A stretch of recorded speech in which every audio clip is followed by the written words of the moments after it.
मरियम अलैहिस्सलाम भी नमाज पढ़ा करती थी।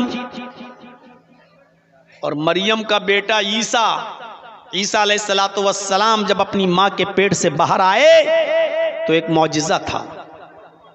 ईसा अलैहिस्सलाम बगैर बाप के पैदा हुए।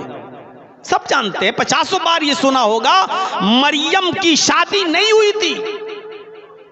अल्लाह ताला ने अपने हुक्म से हजरत ईसा को मरियम के पेट से बाहर निकाला, मरियम के पेट से पैदा किया। मरियम अलैहिस्सलाम ने पैदा तो वैसे ही किया, प्रोसेस वही था जो आज हमारी औरतों को होता है। हजरत ईसा अपनी माँ मरियम के पेट से बाहर आए, माँ तो थी उनकी लेकिन बाप नहीं थे, बगैर बाप के, क्योंकि इन्नल्लाह अला कुल्लि शैइन कदीर, अल्लाह हर चीज पर कादिर है। आदम अलैहिस्सलाम का बाप नहीं, आदम अलैहिस्सलाम की माँ नहीं, आदम अलैहिस्सलाम को अल्लाह ने बगैर माँ और बगैर बाप के। मेरे भाइयों, ये तमाम चीजें कुदरत, अल्लाह की कुदरत दर्शाती हैं कि अल्लाह हर चीज पर कादिर है। वो चाहे तो बगैर बाप के और बगैर माँ के भी किसी को पैदा कर सकता है, जैसे हजरत आदम अलैहिस्सलाम। वो चाहे तो सिर्फ माँ से किसी को पैदा कर सकता है, उसके लिए बाप की भी जरूरत ना हो, वो है हजरत ईसा अलैहिस्सलाम। और मेरे भाइयों, वो चाहे तो किसी को बगैर माँ और बाप दोनों के बगैर कोई औलाद ना दे, जैसे हम और आप। ईसा अलैहिस्सलाम जब अपनी माँ के पेट से बाहर आए तो उनकी माँ मरियम पर तरह तरह के इल्जाम लगने लगे। जाहिर बात है, आज हमारे समाज के अंदर अगर कोई औरत बगैर शादी के अगर बच्चा पैदा हो जाए तो उसको क्या क्या सुनना पड़ता है, कितना सुनना पड़ता है। जब प्रोसेस यही है कि बगैर बाप के बेटा पैदा नहीं हो सकता, बेटी नहीं, तो हजरत मरियम को कितना सुनना पड़ा होगा। यहां तक कि जब मरियम कोई जवाब नहीं देती थी, 3 दिन तक खामोश रही, कोई जवाब नहीं दिया तो तीसरे दिन तमाम गांव के लोग, मोहल्ले के लोग, समाज के लोग, सोसाइटी के लोग चले आए और आकर कहने लगे, मरियम जवाब दो। दिन भर मस्जिद में घुसी रहती हो, नमाज पढ़ती हो, रुकू करती हो, सजदा करती हो, अल्लाह की इबादत में लगी हो, और कारनामा तुम्हारा ये, बेटा पैदा हुआ, शादी तुम्हारी हुई नहीं, अल्लाह वाली बनती हो, बड़ी नेक दिखाई देती हो, और कारनामा तुम्हारा ये, बताओ ये बच्चा, इसका बाप कौन है। एक औरत कितने दिन तक चुप रहेगी, कितने दिन तक लोगों की बद्दुआएं और लोगों के तंज और ताने सुनती रहेगी। जब वो रह न सकी, तंज सुनते सुनते परेशान हो गई, जब कंट्रोल से बाहर हो गई तो मरियम ने उसी 3 दिन के बच्चे की तरफ इशारा कर दिया, ईसा की तरफ। आए समाज वालों, आए सोसाइटी वालों, मुझसे क्यों पूछ रहे हो कि ये बच्चा किसका है, इसका बाप कौन है, जाओ इसी बच्चे से पूछ लो। तुम मुझे गलत समझ रहे हो, तुम मेरे ऊपर इल्जाम लगा रहे हो, तुम ये समझ रहे हो कि मैंने किसी के साथ मुंह काला किया इसलिए ये बच्चा पैदा हुआ है। अब मैं कुछ नहीं बोल सकती, यही बच्चा तुम्हें बताएगा, जाओ इस बच्चे से पूछ लो। तो जानते हो लोगों ने क्या कहा था, वाह अपने पे आई तो बच्चे पे डाल दी बात। कुरान के अल्फाज सुनिए, कैफ नुकल्लिमु मन कान फिल महदी सबिया। आए मरियम जवाब तू दे, तू बता ये बच्चा कहां से आया, इसका बाप कौन है। कहती है बच्चे से पूछ ले, वो बच्चा जो पालने में झूल रहा है, वो बच्चा जो झूलेदान में झूल रहा है, 3 दिन का बच्चा हमसे कैसे बात करेगा। कैफ नुकल्लिमु मन कान फिल महदी सबिया, वो 3 दिन का बच्चा हमसे कैसे कलाम करेगा, हम उससे कैसे गुफ्तगू करेंगे, कैसे पूछेंगे, और पूछेंगे तो वो क्या जवाब देगा। और जाहिर है 3 दिन का बच्चा क्या बोलेगा, लेकिन अल्लाह ताला ने उस बच्चे को जबान दी, 3 दिन का वो बच्चा बोल पड़ा। तो जानते हो ईसा अलैहिस्सलाम ने क्या कहा, अल्लाह ने उस बच्चे को कुव्वते गोयाई दी, जबान दी, और 3 दिन का वो बच्चा उसी पालने से, उसी झूले से चीख कर बोलता है, आवाज देता है, ललकारता है, और क्या कहता है, इन्नी अब्दुल्लाह अतानियल किताबा वजालनी नबिय्यं वजालनी मुबारकन ऐनमा कुन्तु व औसानी बिस्सलाति वज़्ज़काति मा दुमतु हय्या। क्या लफ्ज निकाला हजरत ईसा ने उसी झूलेदान से, उसी पालने से। मेरी मां पर इल्जाम लगाते हो, मेरी मां से पूछते हो कि ये बच्चा किसका है, इसका बाप कौन है। इन्नी अब्दुल्ला, मैं अल्लाह का बंदा हूं। 3 दिन का बच्चा बोल रहा है। ईसा अलैहिस्सलाम सिगरे सिन्नी में बोल रहे हैं 3 दिन का। और क्या कह रहे हैं, मेरी मां पाक दामन है, मेरी मां पर इल्जाम न लगाओ। मैं अल्लाह का बंदा हूं, अल्लाह ने अपने हुक्म से मुझे पैदा किया, और सिर्फ पैदा ही नहीं किया, अतानी अल किताब, उसने मुझे किताब देकर भेजा है। यानी जब मैं बड़ा हो जाऊंगा तो मुझे किताब मिलेगी, इंजील। अतानी अल किताब, उसने मुझे किताब देकर भेजा है। वजालनी नबिय्यन, और उसने मुझे नबी बनाकर भेजा है। मुझे उसने किताब भी दी और नबी भी बनाया। वजालनी मुबारकन ऐनमा दुमतु ऐनमा कुन्तु, और उस अल्लाह ने मुझे बाबरकत बनाया है जहां भी मैं रहूं। मैं जिस जगह भी जाऊंगा बरकत ही बरकत होगी। वजालनी मुबारकन, और अल्लाह ने मुझे बाबरकत बनाकर भेजा है जहां भी मैं रहूंगा। और इसके बाद जो 3 दिन के बच्चे ने कहा वो सुनिए, व औसानी बिस्सलाति वज़्ज़काति मा दुमतु हय्या, और मेरे रब ने मुझे ये हुक्म दिया है कि मैं नमाज पढ़ता रहूं और ज़कात देता रहूं जब तक मैं जिंदा रहूं। तो इससे पता चलता है कि आदम से लेकर ईसा तक जितने भी नबी आए, हर नबी पर नमाज भी फर्ज थी, और सारे नबियों ने नमाज भी पढ़ी। हमारे भाई अगर बुरा ना माने तो कृष्ण जी भी 5 वक्त की नमाज पढ़ा करते थे। यकीन ना आए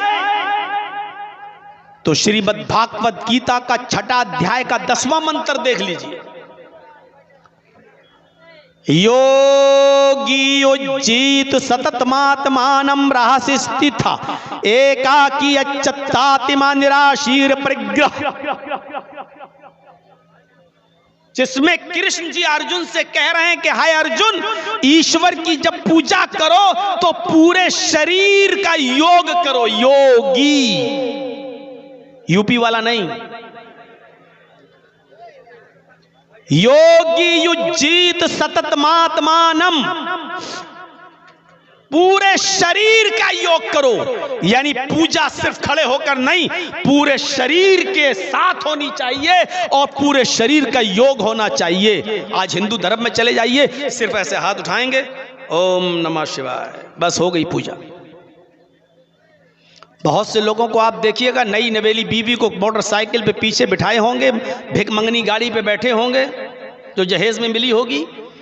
जो लड़की के बाप ने अपने दामाद को इंटरनेशनल भिखारी समझ के दी होगी, उस मोटरसाइकिल पे बैठ के वो अपनी बीवी को लेके जा रहा है, और रास्ते में जो देखी हनुमान जी की मूर्ति या रामचंद्र जी, बड़ा जो मूर्ति देखी, अब तो बेचारा हाथ भी नहीं जोड़ता है, 10 किलो की खोपड़ी हिलाई, बढ़ गया आगे, हो गई पूजा।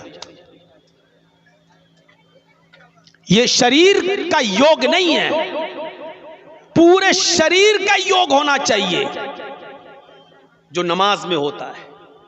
अल्लाह अकबर, ये पॉजिटिव रेजेस दौड़ रहे हैं ये,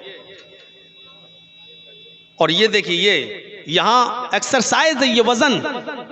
कभी आपने देखा होगा, कभी नींद में फिर एकदम पकड़ लेता है। तरावी अरावी पढ़ते हो गए, जब लंबी लंबी सूरतें पढ़ी जाती हैं उसमें, तो रात में नींद आने लगे तो ऐसा पढ़ रहा, इमाम साहब चल रही गाड़ी धक्का धक, या लमून तालमून के अलावा कुछ समझ में नहीं आ रहा है। उनको तो जल्दी कुरान खत्म करना है। अब चला अलिफ लाम मीम ज़ालिकल किताबु ला रैब फीह हुदल लिलमुत्तक़ीन अल्लज़ीना युमिनूना बिल ग़ैबि व युक़ीमूना अस्सलाता व मिम्मा रज़क़नाहुम युनफ़िक़ून। आखिरी वाला जुमला यालमून तालमून समझ में आता, उसके अलावा कुछ समझ में नहीं आता। और यहाँ बेचारा पीछे ये हाथ जो गिरता है इसीलिए गिरता है क्योंकि ये पॉजिटिव रेजिस्ट और ये दौड़, ये वजन है इसके ऊपर, ये हाथ की एक्सरसाइज है ये। बहुत से लोग यहां नियत बांध लेते हैं अल्लाह ऐसा कर ले, उनका हाथ गिर ही नहीं सकता, सो जाएंगे फिर भी पकड़ गिर नहीं सकता। क्यों? क्योंकि यहाँ वजन नहीं है, पॉजिटिव रेजिस्ट नहीं है। मैं ये नहीं कह रहा हूं जो जैसा पढ़ता है वो पढ़ रहा है उसकी मर्जी, मेरे भाइयों पॉजिटिव रेजिस्ट यही है। तो योगी उज्जित तदत्मा एक्सरसाइज होनी चाहिए। ये खड़े हैं एक्सरसाइज, ये हाथों की, ये उसके बाद में आइए रुकू करिए। रुकू आजकल तो रुकू होते नहीं, कौवे की चोंचे मारी जा रही हैं। अल्लाहु अकबर, सुभान रब्बिल अज़ीम, सुभान रब्बिल अज़ीम, सुभान रब्बिल अज़ीम, अल्लाहु लिमन हमिदा, अल्लाहु अकबर। ये कौवे की चोंचे मार। अरे जब रुकू करो तो हाथ टाइट, उंगलियां खुली हुई, ये पांचों, और मजबूत घुटना पकड़ लिया जाए, और उसके बाद पीठ इतनी सीधी कर ली जाए कि पानी का भरा हुआ बर्तन अगर उस पीठ पर रखा जाए तो गिरने ना पाए। जब तक ऐसे करते हैं तब तक समय अल्लाहु लिमन हमिदा, अल्लाह। अभी हम रुकू में जा नहीं पाते, इमाम उठ जाता है। मेरे भाइयों ऐसा नहीं, अगर कोई आदमी वैसे रुकू करने लगे जैसे रुकू बताया गया है, पीठ बिल्कुल सीधी और पानी का भरा हुआ बर्तन अगर रखा जाए तो गिरने ना पाए, पीठ बिल्कुल इतनी सीधी हो जानी चाहिए। आज ऐसे रुकू की जरूरत है। तो ये रीढ़ की हड्डी की एक्सरसाइज होती है, नसें खिंचती हैं, आपके मसल्स प्रॉब्लम्स दूर होती है इससे। आपकी ये नसों की बीमारियां जो आपके ये खिंचन रहती है पैरों के, ये इससे दूर होती है। और उसके बाद समय अल्लाहु लिमन हमिदा कहकर खड़े होइए, फिर अल्लाहु अकबर कहकर आप जब सजदे में जाएं तो पैरों की उंगलियां इस तरह मुड़ी हुई होनी चाहिए कि वो किबले की तरफ हो और मुड़ी हुई हो। बहुत से लोग ऐसे कर लेंगे, बहुत से लोग उसी पे, गलत है। पैरों की उंगलियां मुड़ी हुई हो, दोनों पैर आपके मिले हुए हों, और जब ये पैरों की उंगलियां मुड़ी हुई होंगी तो यहां से जो नसों का खिंचाव आएगा जो आपकी रीढ़ की हड्डी तक आएगा, और सजदे में जब आप जाएंगे तो ब्लड का सर्कुलेशन आपके दिमाग तक पहुंचेगा।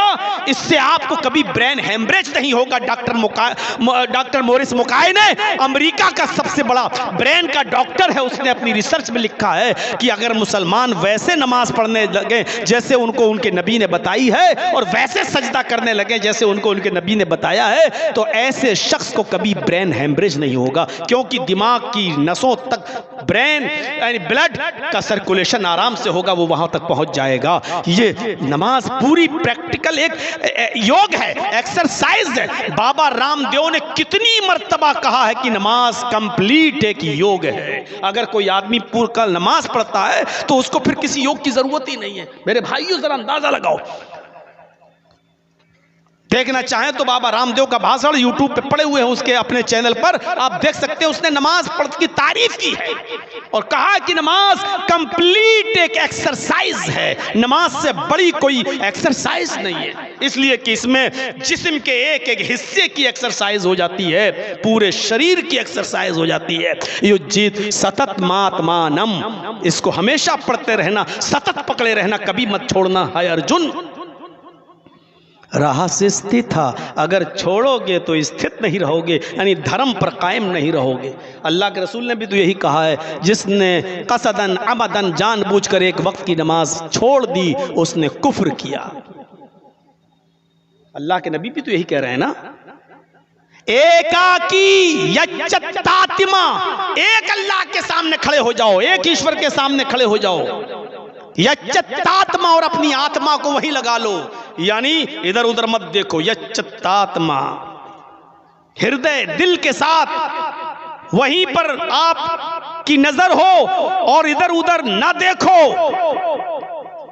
यही तो अल्लाह के नबी ने फरमाया, जब तुम नमाज पढ़ने के लिए खड़े हो, ताबुदल्लाह कान्नका तराह, तो ये समझ लो कि तुम अल्लाह को देख रहे हो। फ़इल्लम यकुन, अगर तुम अल्लाह को नहीं देख रहे हो तो ये तसव्वुर कर लो, फ़इन्नहु यराक, वो तुम्हें देख रहा है। जब तुम ये सोचोगे कि अल्लाह मुझे देख रहा है, तो आप पुलिस वालों के सामने चोरी कोई करेगा?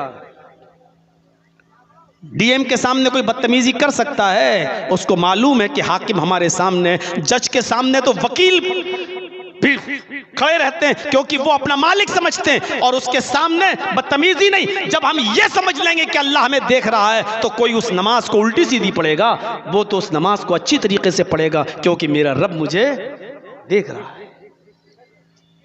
इसलिए नमाज को खुशू और खुजू के साथ पढ़ो। फ़इल्लम यकुन यरा फ़इन्नहु यराक।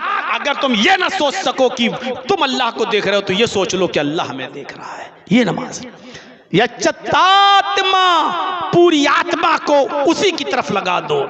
निराशीर परिग्रह, सबसे निराश हो जाना, लेकिन ऊपर वाले से निराश मत होना। कृष्ण जी कह रहे हैं अर्जुन से, सबसे निराश हो जाना लेकिन ऊपर वाले से निराश मत होना। परिग्रह, वही सब झोलियां भरता है, वही सब देने वाला है, वही तुम्हारे दामन को भरने वाला है, उससे निराश मत होना। सामवेद के अंदर भी तो यही कहा गया है, यचित्तियो यो पिम्मिम्मा नस्तस्मा देवी शोरी ऋषा। जो कुछ भी मांगना है उससे मांगो। यचित्तियो यो पिम्मिम्मा, जो कुछ भी लेना है उससे लो, वही झोलियां भरने वाला है, वही दामन भरने वाला है। नस्तस्मा देवी शोरी ऋषा, नस्तस्मा देवी शो, नहीं दे सकता उसके अलावा कोई भी देवी देवता तुम्हें, री ऋषा कुछ भी, री ऋषा कुछ भी, उसके अलावा कोई भी देवी देवता तुम्हें कुछ भी नहीं दे सकता। यानी जो मांगना हो अल्लाह से मांगो, अल्लाह के अलावा तुम्हें कोई कुछ नहीं दे सकता। अरे यही तो कुरान कहता है, उदऊनी अस्तजिब लकुम, ओ मेरे बंदो तुम मुझे पुकारो मैं तुम्हें दूंगा, ओ मेरे बंदो तुम मुझसे मांगो मैं तुम्हें दूंगा। उदऊनी, मुझे पुकारो मुझसे मांगो, अस्तजिब लकुम, मैं तुम्हें दूंगा। यही तो अल्लाह कहता है।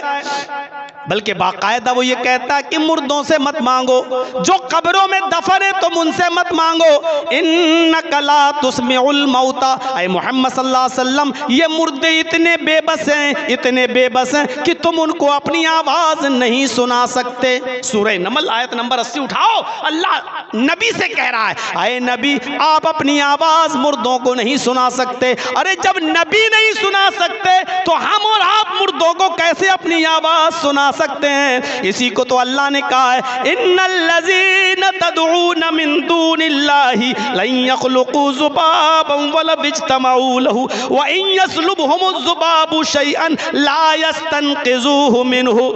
अल्लाह को छोड़कर तुम जिनको भी पुकार रहे हो, अल्लाह को छोड़कर तुम जिनके आस्थानों पे जा रहे हो, अल्लाह को छोड़कर तुम जिनसे बेटा बेटी मांग रहे हो, अल्लाह को छोड़कर तुम जिनसे हाजत रवाई और मुश्किल कुशाई का सवाल कर रहे हो, लन यख़लुक़ू ज़ुबाबन, वो एक मक्खी भी पैदा करने की ताकत नहीं रखते।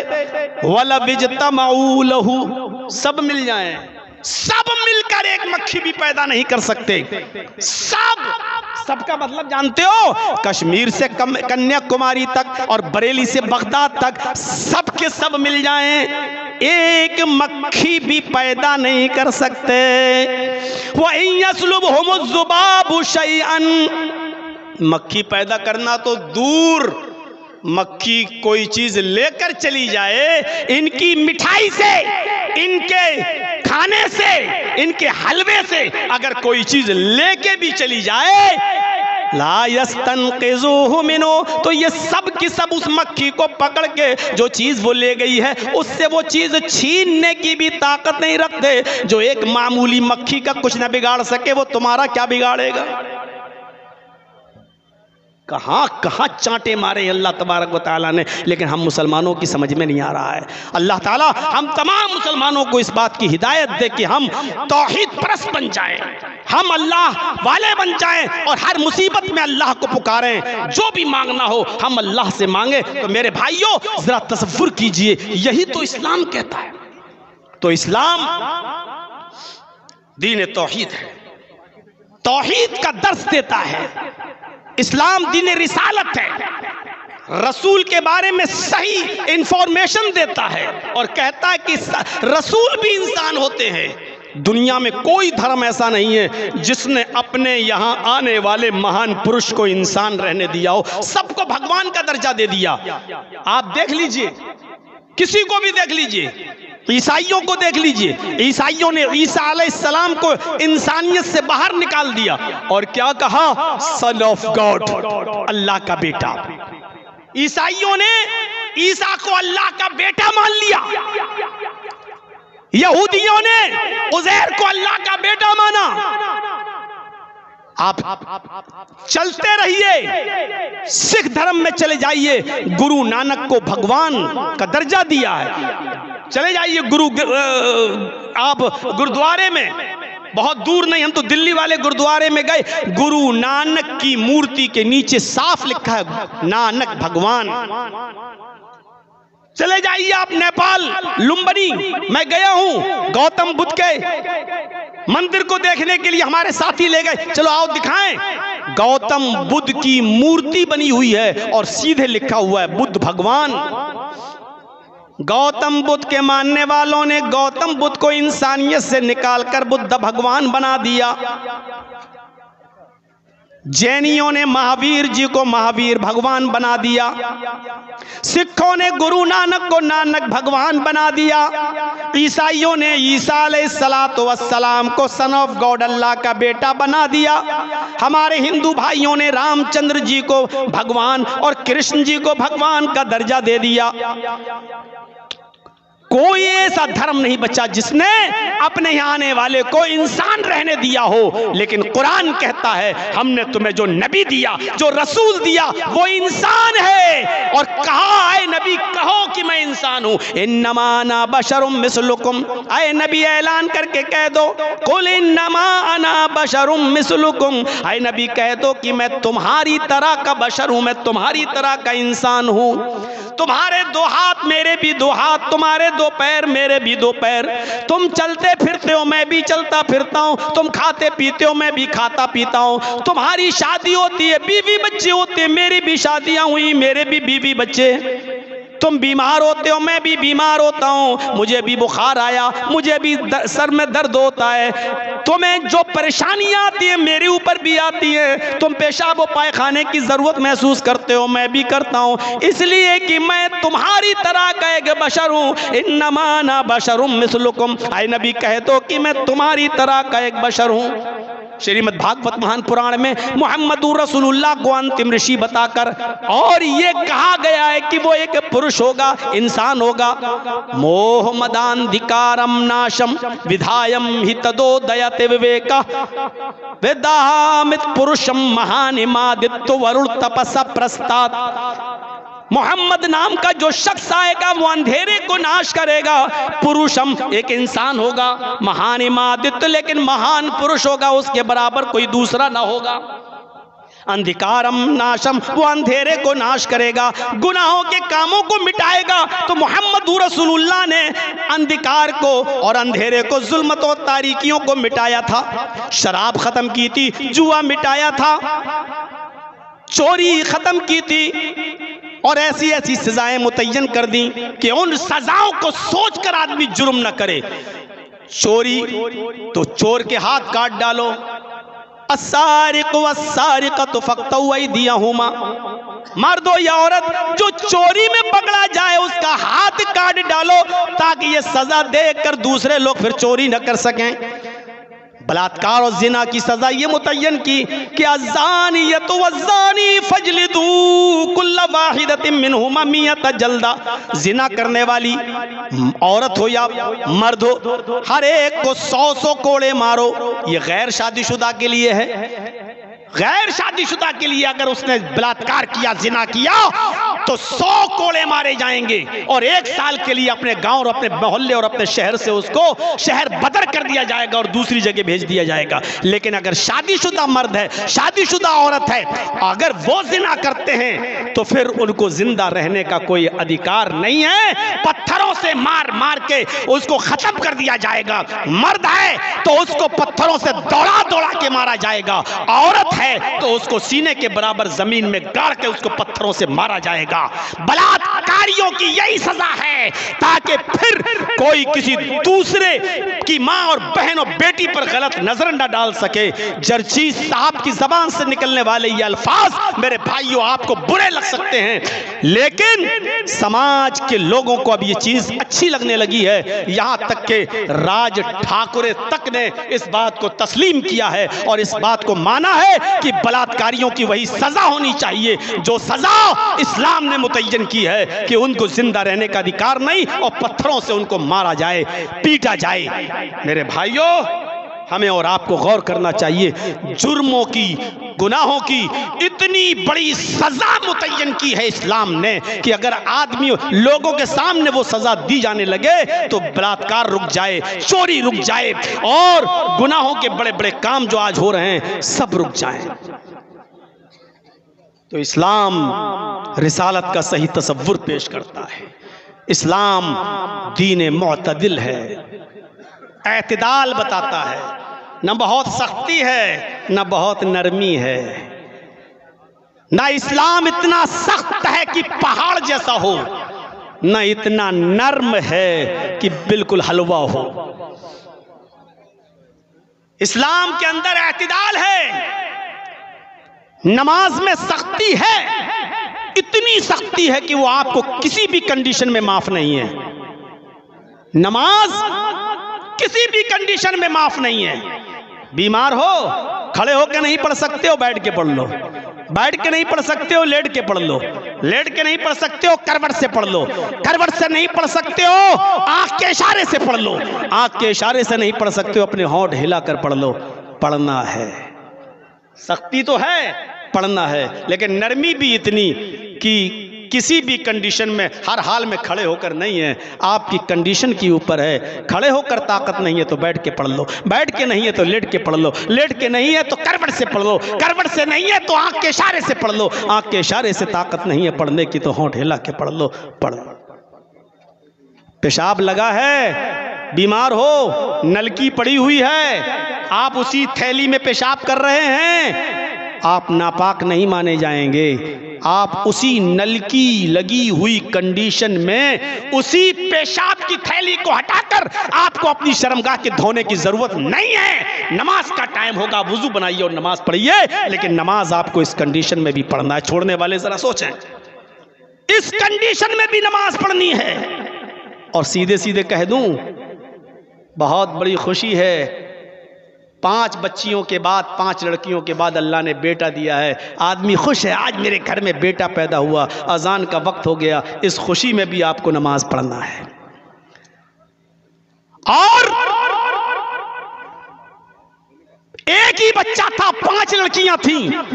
आज सबसे ज्यादा मोहब्बत आपको अपने बेटे से थी और बेटे का इंतकाल हो गया, बेटा मर गया, आपके आंखों से आंसू हैं, टेंशन में है आप, और अजान का वक्त हो गया। आपको अब भी इस टेंशन में भी नमाज पढ़ना है। यानी नमाज न खुशी में माफ है न टेंशन में माफ है। कितनी आराम से आज बिस्तरों पे सो जाते हो, फजर छोड़े बैठे हो। अरे मौलाना साहब, फजर तो छोड़ो, 5 वक्त की नमाजें हमसे, सिर्फ जुमे जुमे आके अपने आप को मुसलमान समझते हो। जवान बेटा, 5 बेटियों के बाद एक बेटा, बेटा मर गया, अफसोस, लेकिन अजान का वक्त है नमाज का, तो आप जाइए, क्योंकि अब नमाज ही तुम्हें उस मुसीबत से सुकून दे सकती है। क्योंकि दिलों को सुकून देने वाली चीज ही अल्लाह का जिक्र है, नमाज है। अला बिज़िक्रिल्लाहि तत्मइन्नुल कुलूब। ये सख्ती भी है और नरमी भी है। नमाज पढ़ने को बताया है, लेकिन अब ये नहीं बताया कि इतनी पढ़ो कि रात भर नमाज पढ़ते रहो। और एक सहाबी थे, उन्होंने कहा था मैं रात भर नमाज पढ़ूंगा, कभी नहीं सोऊंगा। तो अल्लाह के रसूल ने उनको डांटा था और फटकारते हुए, डांटते हुए कहा था कि ये मोहम्मदुर रसूलुल्लाह का तरीका नहीं है कि तुम रात भर नमाज पढ़ो। नहीं, रात में सोया भी करो, तुम्हारे ऊपर तुम्हारी आंख का भी हक है। अपनी बीवी के पास भी जाया करो, क्योंकि तुम्हारी बीवी का भी तुम्हारे ऊपर हक है। और रात के आखिरी हिस्से में उठकर तहज्जुद भी पढ़ लिया करो, अल्लाह की इबादत भी कर लिया करो, क्योंकि अल्लाह का भी सख्ती भी है तो नरमी भी है। इतनी सख्ती नहीं है कि बीवी को छोड़ दो नमाज पढ़ते रहो, इतनी सख्ती नहीं है कि रात भर इबादत ही करते रहो, दिन भर सुबह से लेकर शाम तक नमाज ही पढ़ते रहो, नहीं। अरे दिनों में सबसे अच्छा दिन तो जुमे का दिन है, दिनों में सबसे अच्छा दिन तो जुमे का दिन है, लेकिन जुमे का दिन भी पूरा का पूरा इबादत का दिन नहीं। अल्लाह ताला ने कहा जुमे की नमाज पढ़ के अब मस्जिद में मत बैठो, जुमे की नमाज पढ़ ली तो अब निकल जाओ मस्जिद से और जमीन में फैल जाओ और रिस्क तलाश करो, हलाल रोजी तलाश करो। साफ तौर पे कह दिया है कि फ़इज़ा क़ुज़ियतिस सलातु फ़ंतशिरू फ़िल अर्ज़, जब जुमे की नमाज अदा कर ली जाए, जब जुमा पढ़ लिया जाए, जब जुमे की नमाज अदा हो जाए, फ़ंतशिरू फ़िल अर्ज़, तो तुम जमीन में फैल जाओ, मस्जिद से निकलो।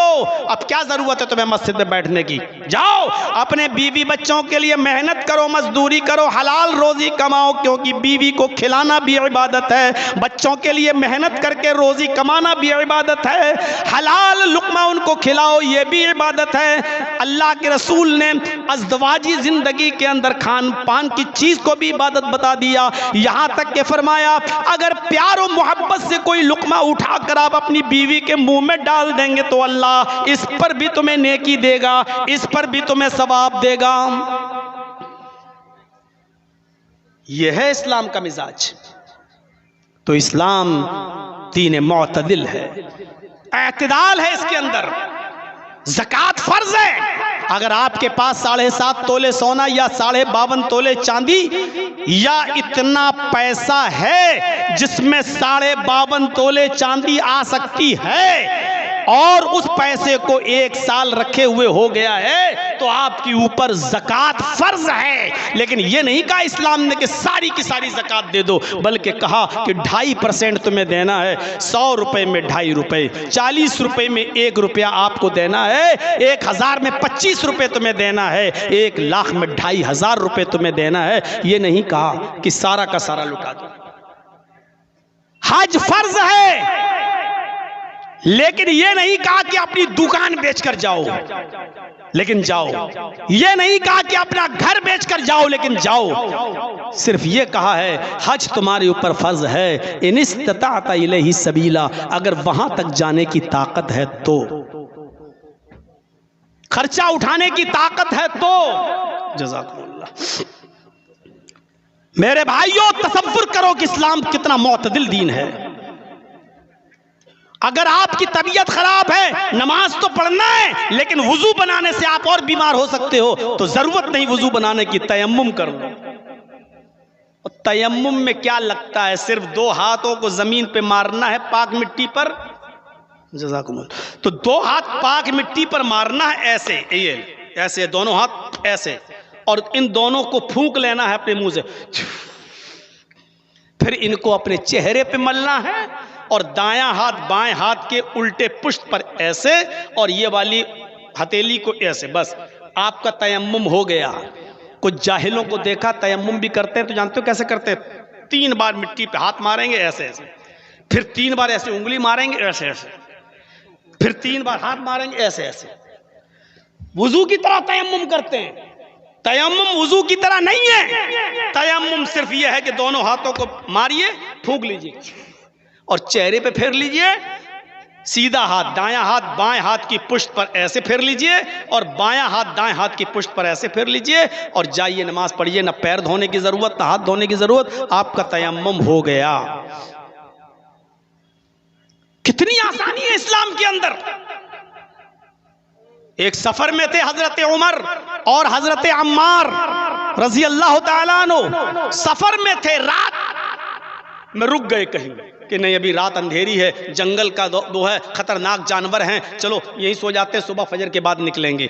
हजरत उमर भी सो गए, हजरत अम्मार भी सो गए अपनी अपनी चादर बिछाकर।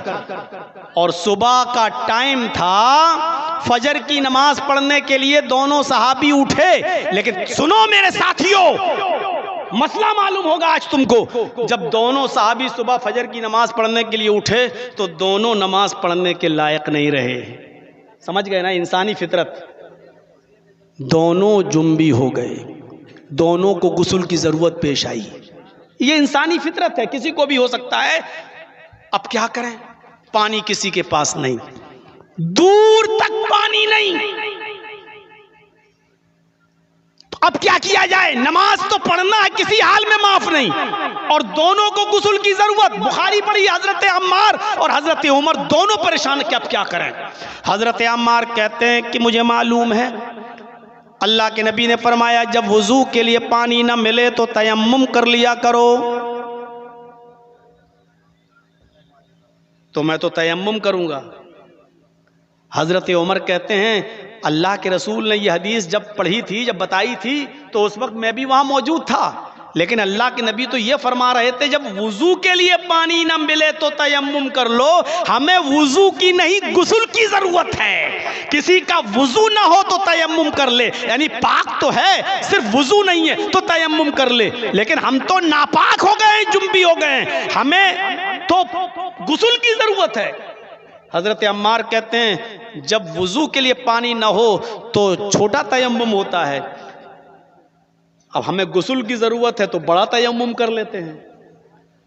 देखिए अपनी अपनी अकल दौड़ा रहे हैं, इसीलिए मैंने कहा इस्लाम में अकल नहीं चलती है। हजरत अम्मार कहने लगे कि बड़ा तयम्मुम करते हैं, हजरत उमर कहने लगे बड़ा तयम्मुम क्या होता है? कहते हैं कि जब वुजू की जरूरत हो तो हाथ मिट्टी पे मार लो, चेहरे पे मल लो, हाथों पे मल लो, लेकिन हमें गुस्ल की जरूरत है, ऐसा करते पूरे जिस्म पे मिट्टी मल लेते। तो उन्होंने कपड़े उतारे, आड़ की, पर्दा किया और जमीन पे जानवर की तरह लौटने लगे। बुखारी की हदीस है तमर्रक़्तु कमा तमर्रक़ुद्दाब, मैं मिट्टी पर ऐसे लौटा जैसे 4 पैर वाला जानवर जमीन पर लौटता है, यानी करके पूरे जिस्म पर मिट्टी उन्होंने चढ़ा ली। हजरत उमर कहने लगे नहीं नहीं नहीं भैया ये तुमने कर लिया है, मैं ऐसा नहीं करूंगा, क्योंकि मैंने कभी अल्लाह के रसूल को ऐसा करते हुए देखा नहीं और कभी सुना भी नहीं। मैं तो उस वक्त तक नमाज नहीं पढ़ूंगा जब तक कि गुस्ल ना कर लूं।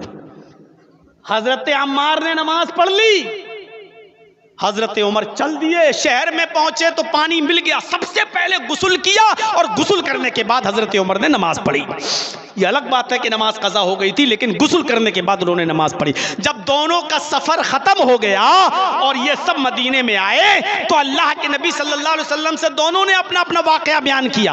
अरे अल्लाह के नबी ऐसा ऐसा हो गया था हमारे साथ सफर में। अब आजकल तो मोबाइल का जमाना, जर्जी साहब घर में बच्चा पैदा हुआ क्या नाम रखूं, कमीने रात में 3 बजे भी परेशान करते हैं। मोबाइल का जमाना है, उनको पता नहीं कि जो घर में जाने के आदाब हैं वही मोबाइल के भी आदाब हैं।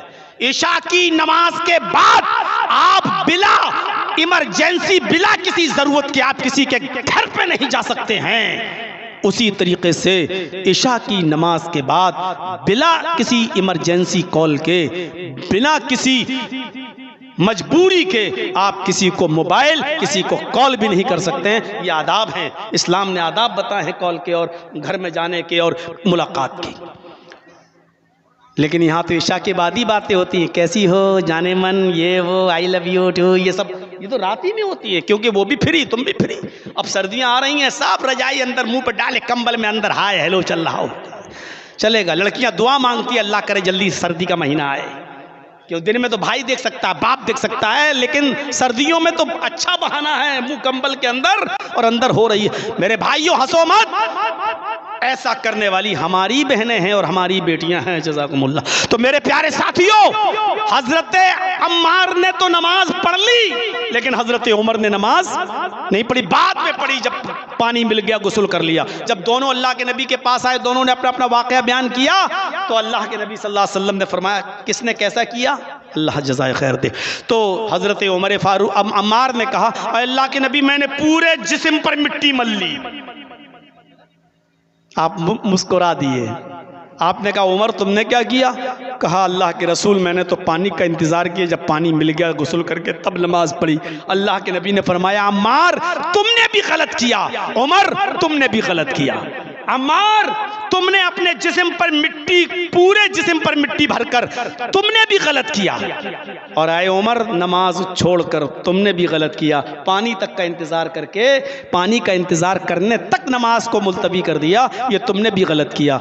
दोनों का तयम्मुम एक है, चाहे वुजू के लिए पानी ना मिले या गुस्ल के लिए पानी ना मिले, बस इतना ही करना था। दोनों हाथ जमीन पे मारते, फूंकते, चेहरे पे मलते, दायां हाथ बाएं हाथ पर और बायां हाथ दाएं हाथ पर। यही तयम्मुम वुजू का भी है और यही तयम्मुम गुस्ल का भी है। पता चला कि ना हजरत अम्मार की अकल पे इस्लाम चला, ना उमर फारूक की अकल पे इस्लाम चला। इस्लाम चला तो जनाब मोहम्मद रसूलुल्लाह सल्लल्लाहु अलैहि वसल्लम के शरीयत पर और हदीस पर इस्लाम चला। हज़रत अम्मार ने अपनी गलती मान ली, हज़रत उमर ने अपनी गलती मान ली। तो मेरे भाइयों, ये है इस्लाम का मिजाज। रसूल की बात आ जाने के बाद फिर किसी की बात नहीं चलेगी। मेरे भाइयों, एक चीज की तरफ और इशारा कर दूं, इस्लाम दीनुस सहल है, आसानी है इस्लाम के अंदर।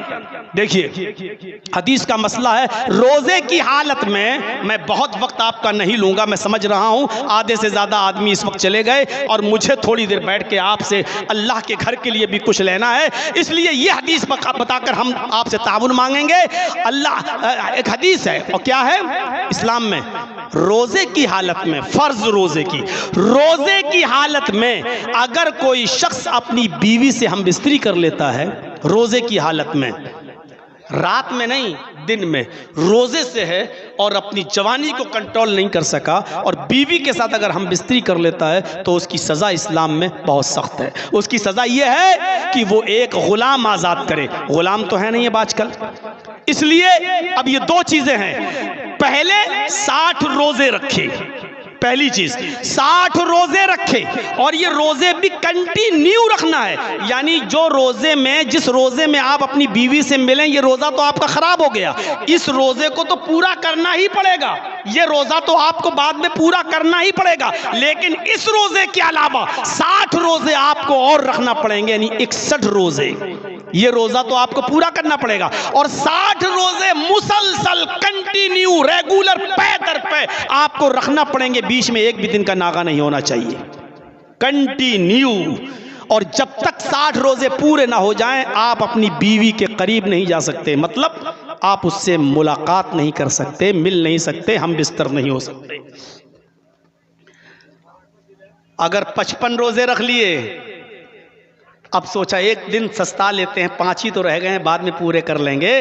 एक दिन आराम करने के लिए अगर आपने एक रोजा छोड़ दिया, 5 रह गए, बाद में पूरे कर लेंगे। जिस दिन आपने एक छोड़ा, जितने रोजे अब तक रखे थे सब बेकार, 55 हो गए, अब फिर से रखो 1 से 60।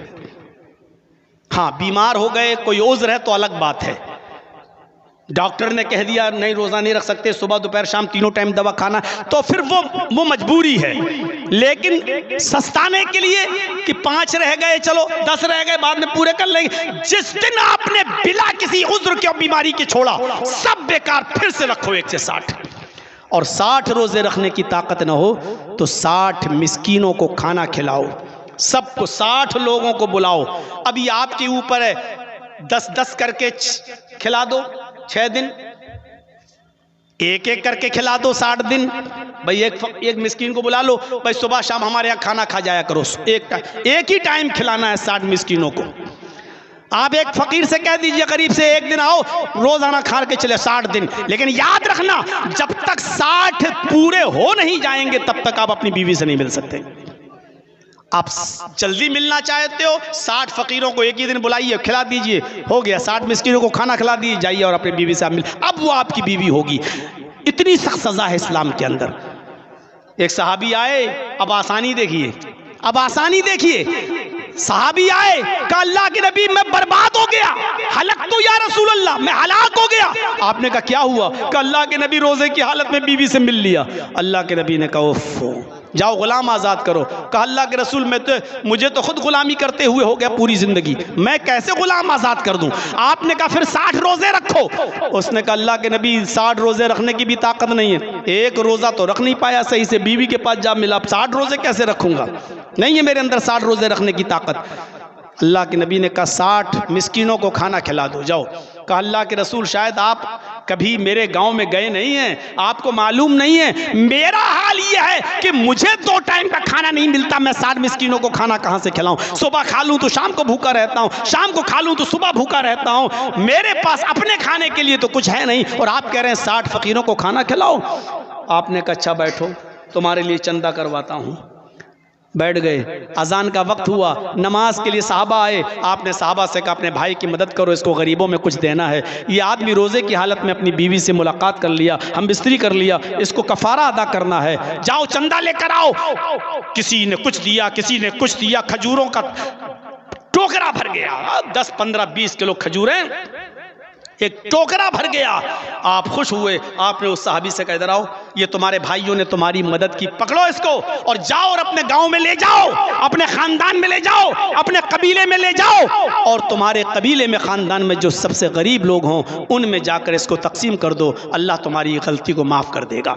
जाओ ले जाओ और इसको अपने गांव के गरीबों में बांट दो। कहने लगा अल्लाह के रसूल ये टोकरा खजूरों का किसको दूं? आपने कहा जो तुम्हारे गांव में सबसे गरीब हो उनको दे दो। कहा अल्लाह के रसूल, अल्लाह की कसम खा के कहता हूं मेरे पूरे गांव में मुझसे ज्यादा गरीब कोई है ही नहीं। हंस दिए अल्लाह के रसूल और फरमाया अच्छा जाओ तो फिर तुम और तुम्हारे बच्चे खा लो, जाओ, यानी खाओगे तुम और तुम्हारे बच्चे, और अल्लाह तुम्हारी गलती को भी माफ कर देगा क्योंकि तुम भी गरीब हो, जाओ तुम खुद खा लो और अपने बच्चों को खिला दो। ये है इस्लाम की नरमी। इस्लाम दीन सहल भी है और इस्लाम सख्त भी है, लेकिन इतना सख्त नहीं कि वो पहाड़ जैसा हो और इतना नरम भी नहीं कि वो हलवे जैसा हो। मेरे भाइयों बीच में है, इसलिए अल्लाह ताला से दुआ कीजिए कि अल्लाह हमें मुकम्मल इस्लाम के अंदर दाखिल होने की तौफीक अता फरमाए। आप लोग अपने मोबाइल समेट लीजिए क्योंकि अब लोगों को मैं अपने पास बुलाऊंगा। अल्लाह के वास्ते मैं आपको अल्लाह का वास्ता देता हूं, अल्लाह के घर के लिए कि आप अब तक मुझसे इतनी मोहब्बत करते हैं कि 26 सालों से अब तक मुझे बुलाते चले आ रहे हैं। इसी मोहब्बत का हवाला देते हुए मैं आपसे दामन फैलाता हूं इस मस्जिद के लिए। आइए मेरे हाथ पर आप देखें क्या देते हैं आज और कितनी मोहब्बत करते हैं अल्लाह के इस घर से। मेरे हाथ पर अब आप अपनी चादर हटा लीजिए, चादर में 10 देंगे, हमको इंशाल्लाह 100 देंगे। आप लाइए और मेरे हाथ में आप दीजिए, मुसाफा करने का भी आपको मौका मिल जाएगा और करीब से आपको हाथ मिलाने का मौका मिलेगा और अल्लाह के घर को बनाने का सवाब भी इंशाअल्लाह मिलेगा। अल्लाह ताला आपको आपके ताउन के सिलसिले